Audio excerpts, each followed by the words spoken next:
আবার একটা new video নিয়ে চলে এসেছি। তো আজকে দেখাবো অ্যাপাচি টিভিএসের কিছু সবার একটা সাসপেন্ড সেটা অয়েল কেটে গেছে, তো সেটাও রিপ্লেস করা হয়, অয়েল সিলটা চেঞ্জ করা হয় এবং ফিরে দেওয়া হয়।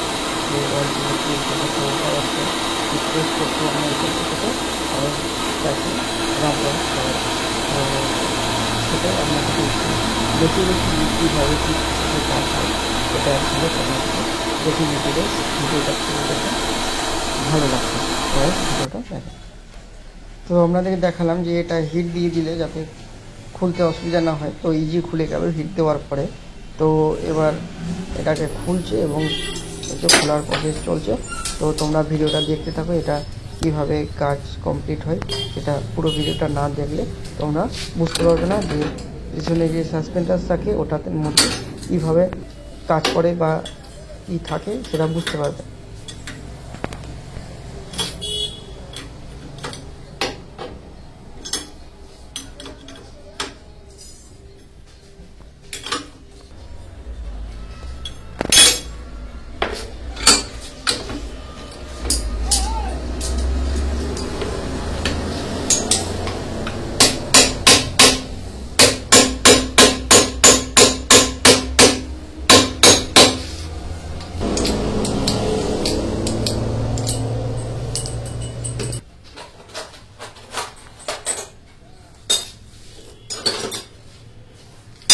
যে রডটা মিডিলে দেখতে পাচ্ছ, তো এটার ভিতরে অয়েল সিল আছে। তো অয়েল সিলটা এখন খোলার প্রসেস চলছে।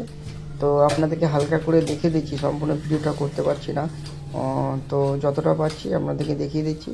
আপনারা দেখুন পিছনে যে সাসপেন্সার থাকে সেটা কীভাবে কাজ করে। তো দেখতে পাচ্ছেন এর ভিতরে অয়েল সিল আছে এবং ওই অয়েল সিলটা চেঞ্জ করতে হবে।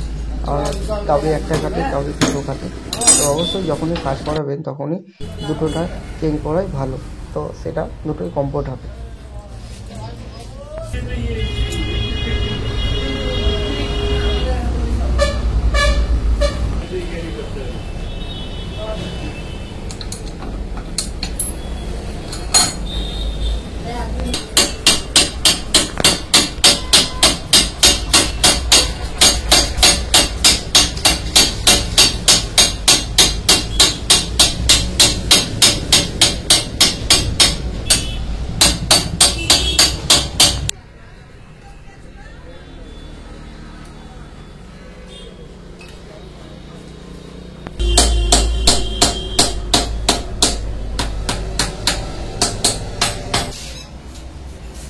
তো গাইস এটাতে মধ্যে শুধু অয়েল সিল থাকে সেটাও নয়, এবং এতে গ্যাসও থাকে।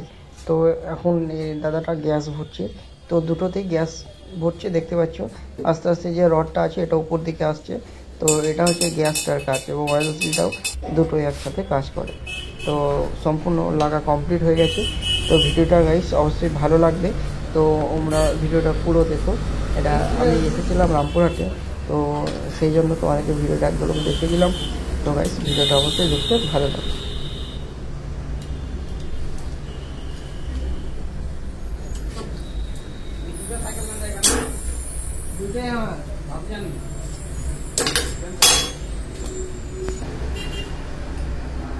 ব্রেক ঠিক করে আসলো রিং টালটা।